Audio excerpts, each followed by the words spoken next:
Hi, my name is Scott Durham, and I am proposing this PLE, Professional Learning Experience. And this one is specifically tailored towards US history teachers in the high school level. I'm really excited about the possibilities of what this might afford us.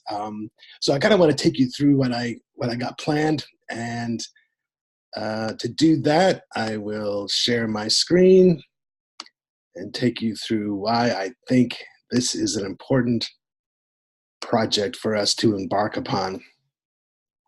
So you can see the title of it here, Finishing Strong, Teaching the Last U.S. History Unit. And I say that because as a U.S. history teacher, it always seemed that this last U.S. history unit was one that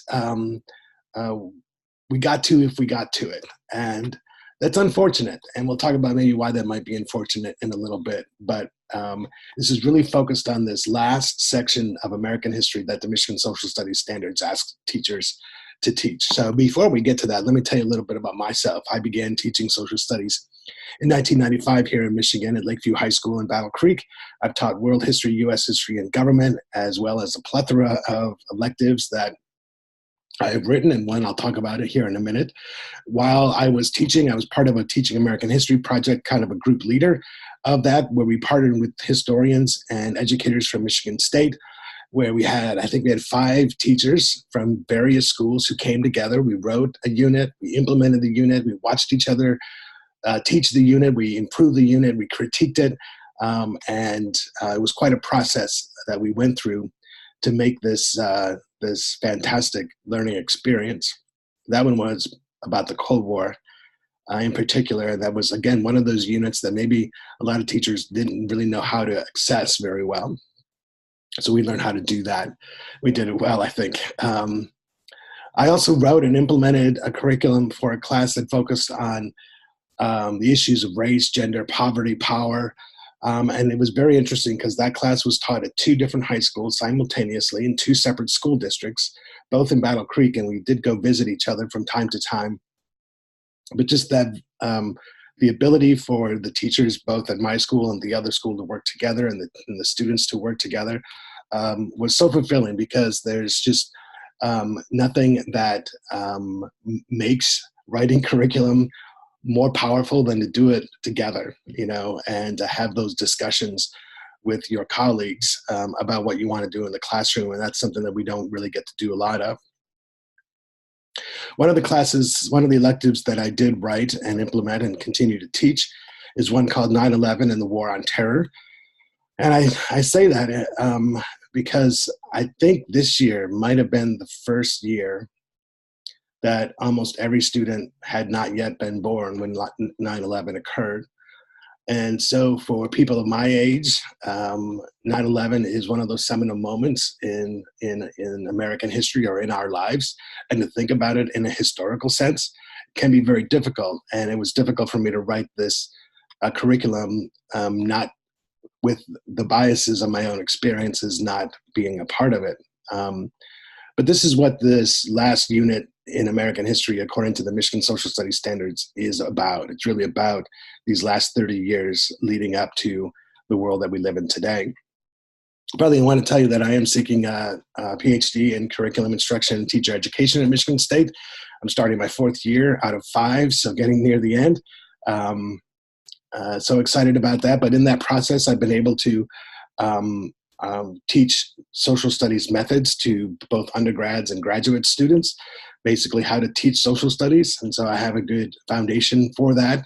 And on top of that, I've worked with many high school teachers, both in the Lansing area and in other parts of the state as well, both through this. And also, I'm also on the board of the Michigan Council of History Education. So we've done things, professional development projects around the state as well.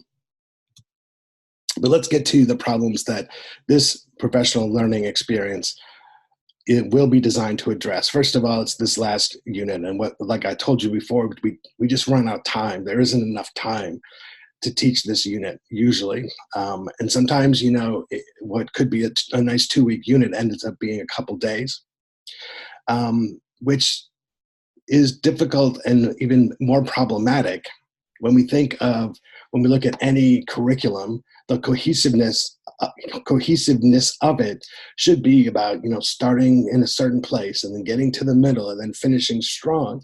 And so when we have this final unit that is so truncated or so just kind of thrown together, that kind of makes the end of the course all that less powerful and less meaningful for students. One of the reasons why I think this is also the case is that we don't really get a lot of time to write curriculum about things like this. The other units that we teach in high school U.S. history might be about industrialization after the Civil War. Then it might segue into a unit on World War I and the United States becoming a global power. Then there's the Depression in between the two world wars. And then there's something about World War II and the Holocaust, perhaps. Then we get to the Cold War. Usually somewhere in the Cold War, there's a unit on civil rights. So this is a lot of history to get through, a lot of complex concepts that students have to grapple with. So when we get to the end, we just kind of fizzle out. And so this problem, I hope, will be addressed by this PLE.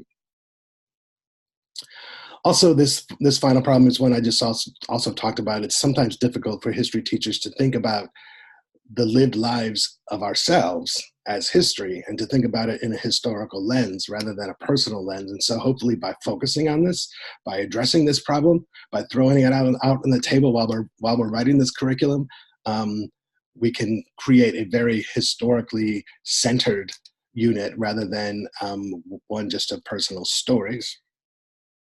And so I propose a seminar-style workshop where U.S. history teachers, high school U.S. history teachers, get together and work together to develop a powerful ending unit to their course. So I want to tell you a little bit about the standards that we will be addressing. And this is all in the USHG, which is United States History and Geography Era 9. And it's called America in a New Global Age. And so let's just there's three parts to the standards that I want to address. First of all, there's the impact of globalization on the United States. Certainly the world is much different, from the end of the Cold War, 1989, to the world today. And so we will talk about those economic changes and how globalization has affected the United States and other parts of the world. Also, I love this one now, especially in the state that we are living in today, the transformation of American politics, the rise of conservatism, the intensification of partisanship, regional difference in national politics. All of these things are addressed here in Era 9. The second part is America's role in the world. This is a common theme throughout all of U.S. history in this course, especially both with World War I or even the Spanish-American War leading up into World War I. And then the World War II, the Cold War. And then now, as you see here in the standards, 9/11 and the response to terrorism, which seems to be a organizing factor in international politics today. And this third part of Era 9, which I think has a huge potential of being almost like a capstone project that brings all of U.S. history for this course together. And this is a policy debate, and you could read it while I read it aloud. We are asking students to make a persuasive argument on a public policy issue and justify the position with evidence from historical antecedents and precedents and democratic values or constitutional principles. So this has the potential of really being that powerful capstone project that makes the entire course a very meaningful experience for our students. So I propose a day that looks like this. And by the way, this whole project will not take only a day, and we'll talk about that here in a minute. So first of all, we'll talk about our own personal experience. We get a bunch of teachers in the room and we can talk about our lives during this 30-year period. What was important about it? What was impactful to us? What are some things that we probably should include? And that's going to spill into the second part here. As we review the standards that I just reviewed with you, we will ask the teachers and participants in the room to actually start just making a list of the content that they think might be important in this section. The standards give us some clues that we can look at, but there might be other events and people or even local connections, whether it be Detroit or Grand Rapids, that are connected directly to this history, which I think would be very powerful to include in this section of American history. We will also intentionally ask the question, what has been left out in the list that we have created? And this gets back to this concept of of the exercise of power or race or gender or poverty? Have we left out voices in our lists that maybe haven't been a part of our lives that we probably should include in a unit that talks about the last 30 years of American history? Then we will go into the developing of the big ideas or the essential questions that this unit will try to address. This is kind of drawing on the backwards design process of unit writing. So we'll try to figure out what are these big essential questions or these big ideas that students 10 years from now will still look back and remember. This is the things that we covered and talked about in my American history class in high school. Then we will go through the process of sorting this content of the events and the people and all of that under the big ideas and essential questions, which then will be linked directly to the 3 areas of the standards I mentioned before. We'll do all of that before lunch. So we'll just kind of organize what we think the unit might look like. The second half of the day, then we'll talk about the pedagogy and assessment strategy that might be a potential powerful capstone for this unit. We'll talk about the concept of citizen historians, and I love this especially in this part of U.S. history, where in all the parts of U.S. history, as teachers, we love the idea of narratives and first-person accounts of history, and we love digging into those and tearing them apart and seeing if there's different perspectives, and that's great. But what I think what's particularly powerful in this section of American history is that the first-hand accounts are not from people long dead. They're not from people from far away. They're people in our own homes. They're people in our own schools. So our students can access this history, these firsthand accounts from real people. And I think that skill of being able to think and act like historians, being able to ask the questions of even interview skills of students, asking various people of their perspectives about certain events like 9/11 or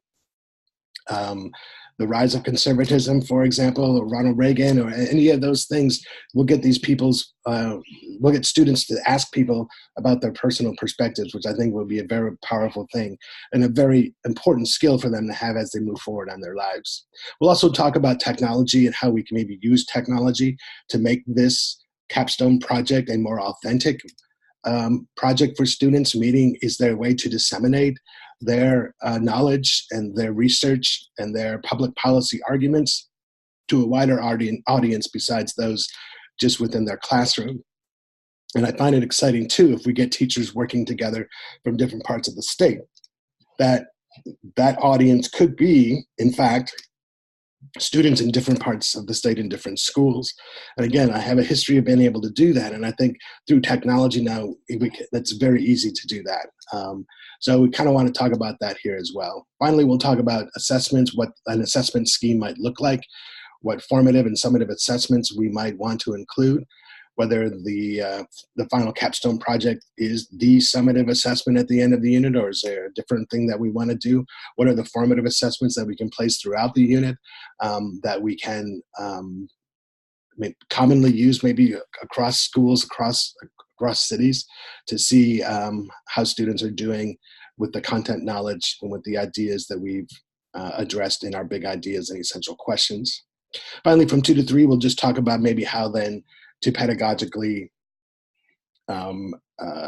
implement this plan. What are some instructional strategies that we might want to use? Obviously, in social studies, a common one is direct instruction, but I think we want to try to challenge our teachers at this point to maybe try to get away from direct instruction and talk more about collaborative and group work, for example, discussion, maybe some simulations.